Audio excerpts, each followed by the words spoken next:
សួស្តីបងប្អូនអ្នកសិក្សាទាំងអស់គ្នាបាទកម្រិតថ្នាក់ទី4ថ្ងៃនេះលោកគ្រូមានលំហាត់ចំនួន3ដែលលើកចេញពីសៀវភៅគណិតវិទ្យាថ្នាក់ទី4បាទទំព័រទី14ណា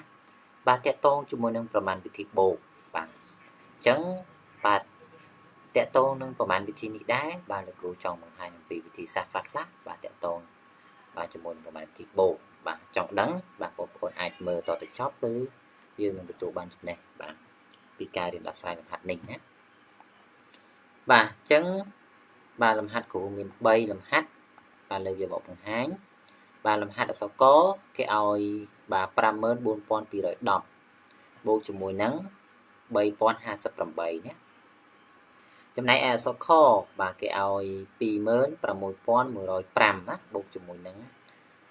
បាទ13050បាទ1352ណាចំណែកអក្សរកគេឲ្យ80000បាទ1754បូកជាមួយនឹង41504126ណាបាទអានរយតែខុសបាទអញ្ចឹងយើងងាកមកមើលអក្សរកបាទគេឲ្យប៉ុណ្នេះណាអញ្ចឹងដើម្បីធ្វើប្រមាណវិធីបូកបាទបងប្អូននឹងចាំយមន័យអត់ថាគេទៅធ្វើម៉េចបាទសំខាន់ណាស់ដើម្បីធ្វើប្រមាណវិធីបូកបាទគេត្រូវតម្រៀបលេខបាទឲ្យត្រូវតាមខ្ទង់នីមួយៗណាបាទតួមានន័យថាតួលេខខាងលើនិងតួខាងក្រោមហ្នឹងតម្រៀបវាឲ្យត្រូវខ្ទង់នីមួយនេះនីមួយបាទអញ្ចឹងប្រមាណវិធីបែបនេះបាទយើងអត់ពិបាកតម្រៀបលេខទៀតទេដោយសារគេតម្រៀបលេខឲ្យស្រាប់ហើយមែនទេបាទដូចជាលេខ0អញ្ចឹងនៅខ្ទង់អីក៏បាទនៅខ្ទង់រាយបាទខ្ទង់រាយពេលយើងតម្រៀបជាមួយនឹងតួទី2បាទលេខ8យើងដាក់ចំខ្ទង់រាយដូចគ្នាអញ្ចឹងណាបាទលេខ1បាទនៅខ្ទង់10បាទនៅពេលលេខ5ខាងក្រោមនៅខ្ទង់10យើងដាក់ចំគ្នាអញ្ចឹងណាបាទលេខ2នៅខ្ទង់100លេខ0នៅខ្ទង់100ដាក់ចំគ្នាដូចបែបនេះណាបាទបន្តអញ្ចឹងណាហើយលេខដែលសល់ចន្លោះអញ្ចឹងយើងទុកឲ្យវាទំនេរចោលទៅបាទបន្តមកទៀតយើងធ្វើប្រមាណវិធីបូកបាទធ្វើប្រមាណវិធីបូកយើងធ្វើបាទពីណាទៅមុនបាទពីខ្ទង់រាយទៅមុនណាខ្ទង់រាយឲ្យខ្ទង់10បាទខ្ទង់10ហើយខ្ទង់100ខ្ទង់1000ខ្ទង់1000ហើយបាទខ្ទង់10000រហូតដល់ទៅចប់ណាឬក៏យើងនិយាយសាមញ្ញថាបូកបាទពីស្ដាំមកខាងឆ្វេងពីខាងស្ដាំមកខាងឆ្វេងពីលើមកក្រោមណាតោះឥឡូវខាងស្ដាំរបស់យើងឬក៏ខ្ទង់រាយរបស់យើងមានលេខម៉ានបូកជាមួយនឹងលេខម៉ានលេខ0បូកនឹងលេខ8មែនទេបាទអញ្ចឹង0បូក8មកម៉ានលេខ0មានន័យថាតេណាអញ្ចឹងតេបូកឲ្យ8វាបានម៉ានកូនបាន8មែនទេអញ្ចឹងយើងសេលេខ8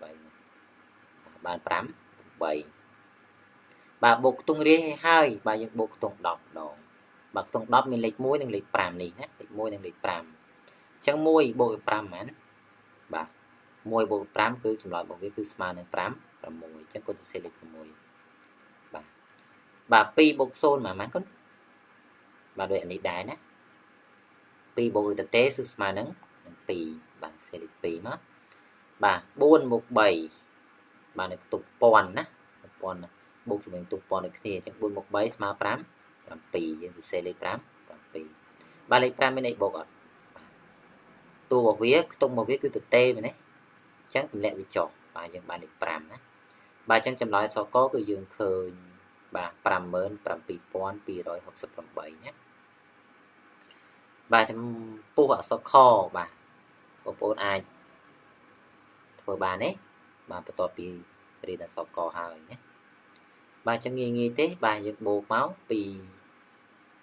ខ្ទង់រាយមុនណាគឺបូកលេខ5ជាមួយនឹងលេខ2នេះណាបាទ5បូក2ស្មើប៉ុន្មាននោះបាទស្មើ7មែនទេបាទ0បូក5បាទតេបូក5គឺស្មើបាទស្មើ5ណាបាទបូកនឹងខ្ទង់100ទៀតបាទ1បូក3នេះ1បូក3ស្មើប៉ុន្មានបាទស្មើ4សេលេខ4បាទ6បូក1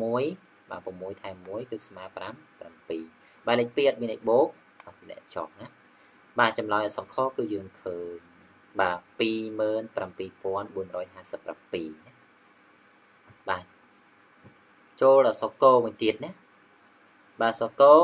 បាទខ្ទង់របស់យើងគឺយើងតម្រៀបគ្នាត្រូវហើយណាចឹងយើងបូកខ្ទង់រាយមកឬក៏ពីស្ដាំមកឆ្វេងពីលើមកក្រោមណាអញ្ចឹងយក4បាទបូក6នេះបាទ4បូក6ស្មើ10ណា ស្មើ10អញ្ចឹងយើងសរសេរលេខ0បាទយកលេខ1យកមកត្រានេះបាទត្រាលើលេខ5នៅខ្ទង់បាទនៅខ្ទង់10ណាបាទម្ដងទៀត4 + 6គឺស្មើ10សេលេខ0ត្រាទុក1ណាយក1 + 5បាទ1 + 5ស្មើ6 6 + 2ស្មើបាទស្មើ8សរសេរលេខ5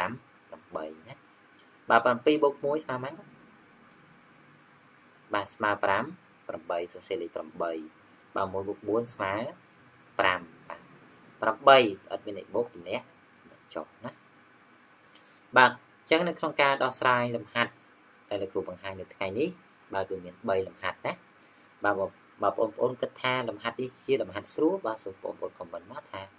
ជាលំហាត់ដែលស្រួលណាតែបើសិនជាពិបាកឬក៏លោកគ្រូបញ្យល់ទៅលឿនពេកបាទបងប្អូននិយាយខមមិនថាពាក្យពិបាកណាដើម្បីលោកគ្រូធ្វើវីដេអូបាទក្រោយទៀតដើម្បីឲ្យបងប្អូនមើលទៅបាទងាយស្រួលយល់បាទឆាប់ចេះបានលឿនណាបាទសូមអរគុណសូមជម្រាបលា